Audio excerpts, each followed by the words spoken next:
Media మిత్రులందరికీ నమస్కారములు. పోయిన గురువారం రోజు మాజీ ముఖ్యమంత్రి మా పార్టీ అధ్యక్షులు వైఎస్ జగన్మోహన్ రెడ్డి గారు ప్రెస్ మీట్ పెట్టి అనేక అంశాల మీద మాట్లాడడం జరిగింది. కానీ ప్రభుత్వం సైడ్ నుంచి కానీ తెలుగుదేశం పార్టీ నాయకుల నుంచి కానీ ఏ ఒక్కదానికి ప్రెస్ మీట్లో లేవనెత్తిన అంశాలకు సమాధానం చెప్పకుండా ఒక చిన్న అంశాన్ని తీసుకొని వేమిరెడ్డి ప్రభాకర్ రెడ్డి గారి చేత ప్రెస్లో మాట్లాడిచ్చేసి జగన్ గారు చెప్పినటువంటి మాటలు అప్పన్న అనేటువంటి వ్యక్తి సుబ్బారెడ్డి గారి పిఏ వైఎస్ఆర్ కాంగ్రెస్ పార్టీ అని తరచూ తెలుగుదేశం వాళ్ళు ఎల్లో మీడియా రుద్దుతుంటే వాస్తవాలు చెప్పారు. అప్పన్న అనేటువంటి వ్యక్తి వేమిరెడ్డి గారి పిఏ అని, వేమిరెడ్డి ప్రభాకర్ రెడ్డి గారి పిఏ అని. దానికి ఆయన చెప్తూ సుబ్బారెడ్డి గారి చెప్పారు నాకు అప్పన్న గారికి ఆర్థిక సాయం చేయమని, ఆయన పరిస్థితి బాగలేదని, చెయ్యడం తప్ప అనేక మందికి చేస్తూ ఉంటాను, అందులో భాగంగా నేను కూడా ఆ అప్పన్నకి ఇతనికి కూడా నేను చేశాను, వాళ్ళు చెప్పిన దాని కోసం చేశాను, సుబ్బారెడ్డి గారు చెప్తే నా అప్పన్న గారికి చేశాను అనేటువంటిది మాటలు మాట్లాడుతూ జగన్మోహన్ రెడ్డి గారు చెప్పినంత అబద్ధాలు అనేటువంటి రీతిలో మాట్లాడారు. ఒకే ఒకటి ఈరోజు అడుగుతా ఉన్నాం. నిజమే, ధర్మమే అనుకుందాం, దానమే అనుకుందాం.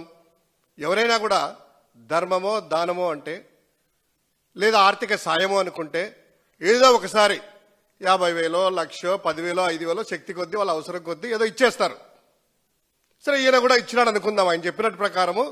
కానీ ఎవరైనా కూడాను ఒకే అమౌంట్లో ఒకే తేదీ సంవత్సరాలుగా ప్రతి నెల అకౌంట్లో వేస్తే ఏమంటారండి?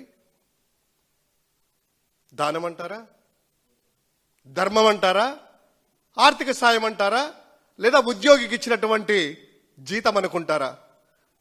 ఖచ్చితంగా ఈరోజు ఆ స్టేట్మెంట్లు కానీ, అప్పన్న గారి స్టేట్మెంట్లు కానీ, లేదా విపిఆర్ మైనింగ్ స్టేట్మెంట్లు కానీ ఒక్కసారి పరిశీలిస్తే మనకు అందుబాటులో ఉండేటిగా చెప్తున్నాం. 2023 మార్చి 1వ తారీఖు నుంచి ప్రతి నెల 1వ తారీఖున క్రమం తప్పకుండా టంచనుగా ఎన్ఈఎఫ్టి ద్వారా 25,000 రూపాయలు ఎవ్రీ మంత్ క్రెడిట్ అవుతా ఉంది. బ్యాంకు ద్వారా ఎన్ఈఎఫ్టి ద్వారా ఆర్థిక సాయం అంటే ఒకసారి ఒక చెక్ ఇస్తారు, తీసుకెళ్లి రియలైజ్ చేసుకుంటారు అనుకుందాము. అప్పుడు 1 నెల కాదు, 2 నెలలు కాదు, 3 నెలలు కాదు, సంవత్సరాలుగా. ఈవెన్ ఇంకోటి గమ్మత్తు గమనించండి. ఒకవేళ వైఎస్ఆర్ కాంగ్రెస్ పార్టీలో ఆయన ఉన్నారు కాబట్టి, ఆయన ధనవంతులే కాబట్టి, ఎవరో చెప్తే చేశానంటున్నారు కాబట్టి, ఒకవేళ వైఎస్ఆర్ కాంగ్రెస్ పార్టీలో ఉన్నన్ని రోజులే ఇవ్వాలి కదా. మరి ఆయన ఎలక్షన్ల ముందు తెలుగుదేశం పార్టీలో చేరారు కదా. 2024 మార్చిలో అనుకుంటాను తెలుగుదేశం పార్టీలో చేరారు. ఎంపీ అభ్యర్థిగా ఆయన ప్రకటించుకున్నారు. వారి సతీమణి కూడాను కోవూరు టికెట్ ఇచ్చారు. అప్పుడు మానేయాలి కదా వైఎస్ఆర్ కాంగ్రెస్ పార్టీ చెప్పిన వాళ్ళకి, ఒకవేళ ఆర్థిక సాయమే అనుకుంటే. కానీ అది 2024 మార్చి 2024 అట్లా తీసుకున్నట్లయితే ప్రభుత్వం ఏర్పడిన తర్వాత కూడా ఈవెన్ మనకు అందుబాటులో ఉన్నటువంటి స్టేట్మెంట్ల ప్రకారము 2025 మార్చి వరకు ఫినాన్షియల్ ఇయర్ 2025 ఆర్థిక సంవత్సరం తీసుకున్నట్లయితే ఆ ఆర్థిక సంవత్సరం చివరి వరకు ఎవరి నెల 1వ తారీఖును, ఒకవేళ 1వ తారీఖు ఆదివారం అయితే 2వ తారీఖున కొన్ని డేట్లు చూసుకున్నట్లయితే కరెక్ట్గా 25,000 రూపాయలు. ఈవెన్ మార్చి 1 2025 సంవత్సరం కూడా అమౌంట్ క్రెడిట్ అయింది. అంటే వాళ్ళ ప్రభుత్వం ఏర్పడి ఆయన పార్టీ మారి దాదాపు 2 సంవత్సరాలైనా కూడా ఇంకా చేస్తా ఉన్నారంట. అది కూడా క్యాష్ సహాయం కాదు. లెక్కల ప్రకారము అకౌంట్లోనే ఎన్ఈఎఫ్టి ఒకటే అకౌంట్ నుంచి విపిఆర్ మైనింగ్ ఇన్ఫ్రాస్ట్రక్చర్ నుంచి ఎలా సాధ్యమండి ఇది?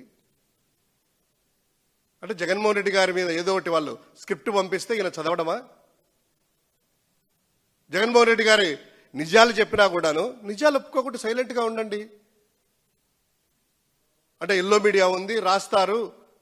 జగన్మోహన్ రెడ్డి గారు చెప్పిన నిజాలంతా కూడా జనాల్లోకి వెళ్ళవు, మేము మాట్లాడితే కనుక అబద్ధాలైనా కూడా ఎల్లో మీడియా జనాల్లోకి తీసుకెళ్తుందనా?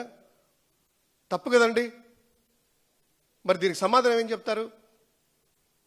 ఈ స్టేట్మెంట్లో ఉన్నటువంటిది ఎవ్రీ నెల 1వ తారీఖున VPR mining infrastructure private limited నుంచి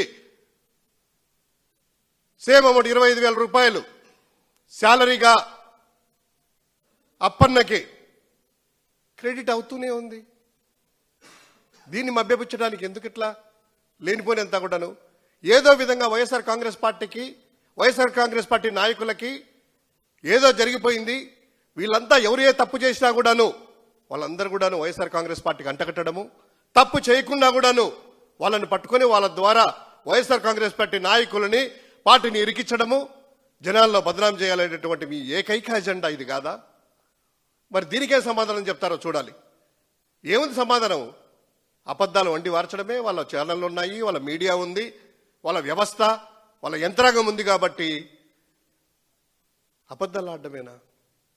నిక్కచ్చిగా నిజాల చేతిలో ఉన్నా, మీకు తెలిసినా, ప్రజలందరికీ తెలిసినా, మల్లా సుబ్బారెడ్డి గారి పిఏ లేదా వైఎస్ఆర్ కాంగ్రెస్ పార్టీ మనిషి వాళ్ళు చెప్పింటేనో, వాళ్ళు చెప్పింటే ఎందుకు ఆపేయాలి కదబ్బా మీరు పార్టీ మారినప్పుడు? ఇది జీతం కాదా? ఆయన మీ ఎంప్లాయీ అనేటువంటి ఎన్ని సాక్ష్యాలు కావా? పార్టీలు మారినా కూడాను ఎందుకు ఊరికే అబద్ధాలు ఆడడము అవన్నీ కూడా అంత వయసు వచ్చాక, అంత మాటలు అయినాక ఇవన్నీ కూడాను. సో ఇది ఏది ఇంకా సమాధానం ఏం చెప్పలేరు. జగన్మోహన్ రెడ్డి గారు అడిగినటువంటి ప్రశ్నలకి, ఆయన లేవనెత్తిన అంశాలకి వాస్తవాలని లెక్కలతో సహా స్టాటిస్టిక్స్ తీసుకొని వచ్చేసేసి పచ్చి నిజాలనే మీడియా ముందు పెట్టి జనాలకి ఇది అనేటువంటిది ఆయన నిలబడతారు కాబట్టి ఇక బురద జల్లడమే వాళ్ళ పని. నిజాలకు సమాధానాలు ఉండవు కదా. అబద్ధమైతే 10 అబద్ధాలు వండి వార్చడమే వారి యొక్క లక్ష్యం.